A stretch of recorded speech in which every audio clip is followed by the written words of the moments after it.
a Lei 7.395, de 31 de outubro de 1985, que dispõe sobre os órgãos de representação dos estudantes de nível superior e dá outras providências, em seu artigo 7º estabelece, entre aspas, revogam-se as disposições em contrário, especialmente as contidas na Lei 4.464, de 9 de novembro de 1964, e na Lei 6.680, de 16 de agosto de 1979.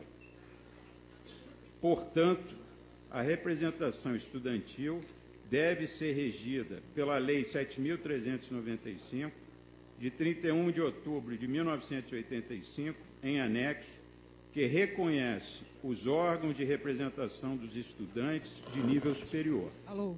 Tá? Não. Tá?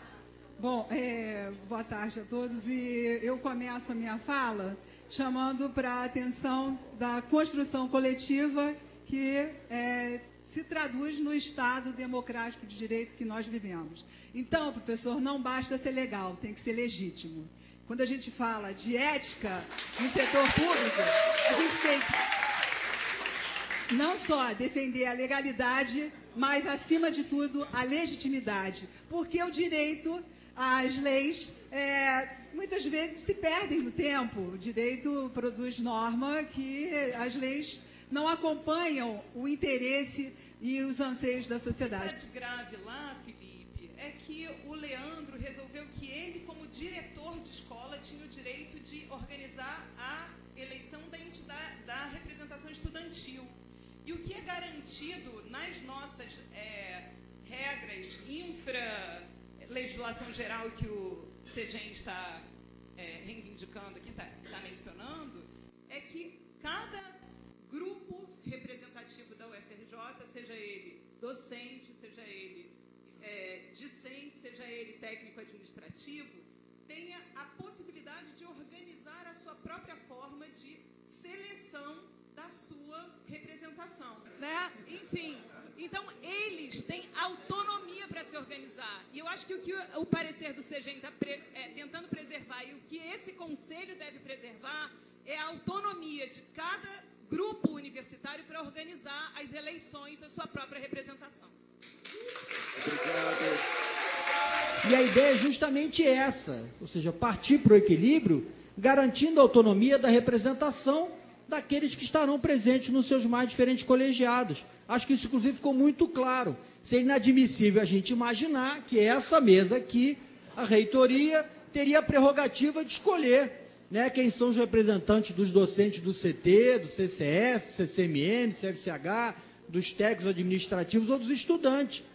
Senão a gente violenta a ideia da representação colegiada e da presença do corpo social nesse equilíbrio de poder. E é justamente isso que a gente está vivenciando ali na Escola de Educação Física, quando se admite a ideia de que será através da direção que se estabelece o poder de escolha da representação estudantil.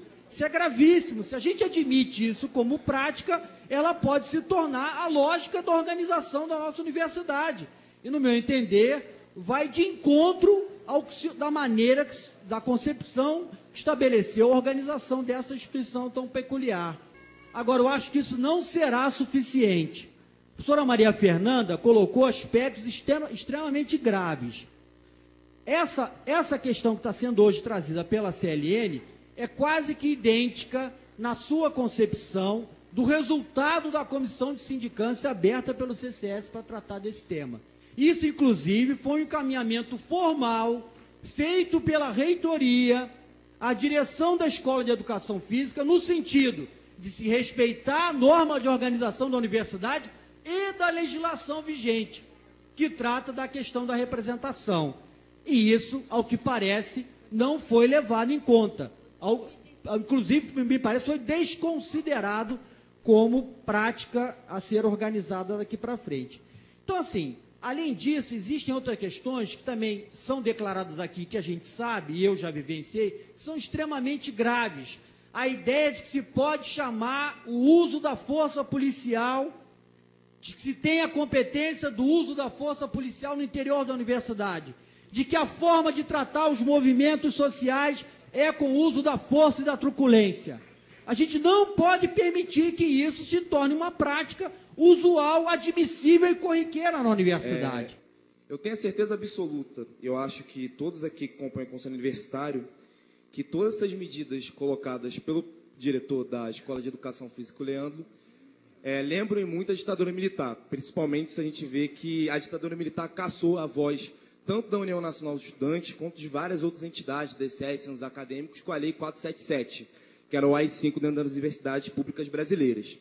E, nesse sentido, é muito importante que a universidade não concilie com isso, porque, da mesma maneira que o governo federal, em 1998, atacou a autonomia dessa universidade, colocando um cara que sucateou e privatizou a nossa universidade, que era o senhor Vilhena. Inclusive, isso mostra um pouco como é importante a gente debater democracia dentro da UFRJ, que nós, os estudantes, não podemos ficar à mercê de pessoas como esse senhor. Porque o que ele fez ataca não só o conjunto dos estudantes, mas ataca a história da nossa universidade. Ataca a história de luta, tanto dos docentes, dos técnicos administrativos e dos estudantes. Porque o que ele fez naquele ato na educação física foi querer colocar cada vez mais que ele manda e está acima da universidade. Ele não está acima desse conselho universitário, ele não está acima desses estudantes que aqui compõem esse conselho universitário e compõem a comunidade acadêmica da nossa universidade. A representação discente, ainda mais com a fala do Gabriel, já está bastante contemplado, mas eu queria focar em outro debate, que talvez os conselheiros não tenham tido a dimensão da importância. O processo problemático na representação discente, ele culmina todo um processo de perseguição política. Ou seja, o processo de revistar as mochilas, de impedir as manifestações políticas, de tentar caçar os estudantes que têm algum envolvimento com política, impedir a manifestação dos estudantes, tudo isso foi um processo que ao longo do tempo foi se agravando e culminou com essa interferência na representação discente. Por que eu quero falar sobre perseguição política? Porque ela, às vezes, é quase imperceptível. Às vezes, ela é naturalizada. Às vezes, nos dá a impressão de que, para ganhar uma disputa política, vale tudo. E não vale tudo. Não vale tudo.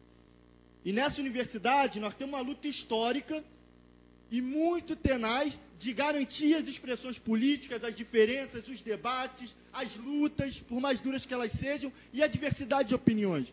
Então, o movimento estudantil aqui tem muita diferença com a reitoria, muita diferença com série de conselheiros. Tivemos batalhas, como pode dizer, homéricas, no tema da EBSER, do Reúne, diversas batalhas, na greve da educação, piqueteamos e fix.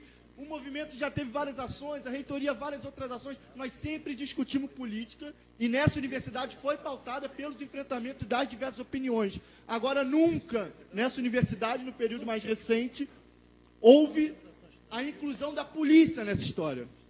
Ou houve repressão à bancada estudantil do Conselho Universitário. Ou perseguição aos estudantes que têm envolvimento com o DCE. E é tudo isso que o Leandro está fazendo.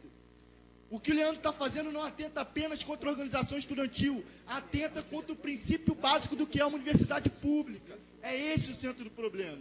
Então aqui não é um problema simplesmente do CA de Educação Física, do DCE e dos estudantes que estão clamando por voz, por liberdade, por organização.